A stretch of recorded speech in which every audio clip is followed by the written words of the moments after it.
strong winds have fire crews on alert all across the area. And we've already seen at least one today as a result. It took firefighters hours to battle that blaze on an Edgewood hillside.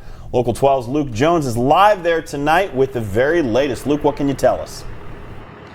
Well, we just checked the Duke Energy power outage map, and power is finally back on here on Dudley Road after 7 long hours without electricity. As you can see, crews here, though, still have to repair these frayed power lines.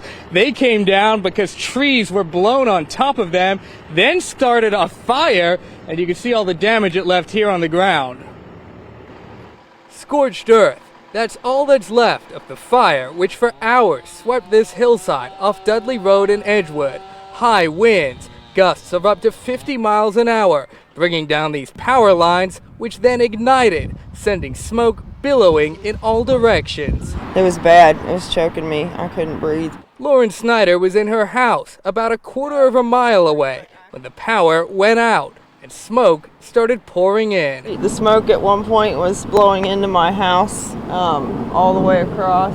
On this hillside, high winds continued to fuel the fire. It broke out just after 2, but firefighters were still here more than 4 hours later, putting out hot spots. Then we had some of these embers that would jump the hillside, reignite another area, and so our crews were constantly moving across the hillside trying to put those fires out. No property was damaged, but the fire did put a strain on the Edgewood Fire Department's resources. We had, I think, 4 calls going on simultaneously at one time. And on neighbors' nerves. And did you really think at one point it could reach I you? was very scared. I mean, yeah, they told us we might need to evacuate. I mean, you know how fast they spread out west. And as the evening wears on, the wind continues to blow.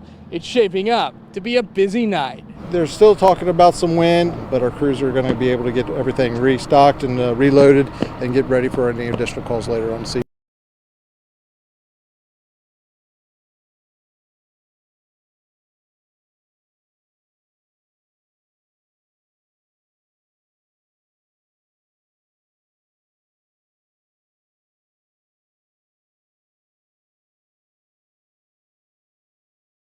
Local 12 News. All right, Luke, thank you for that. Further south in the Latonia Lakes area, about 100 people lost power this afternoon.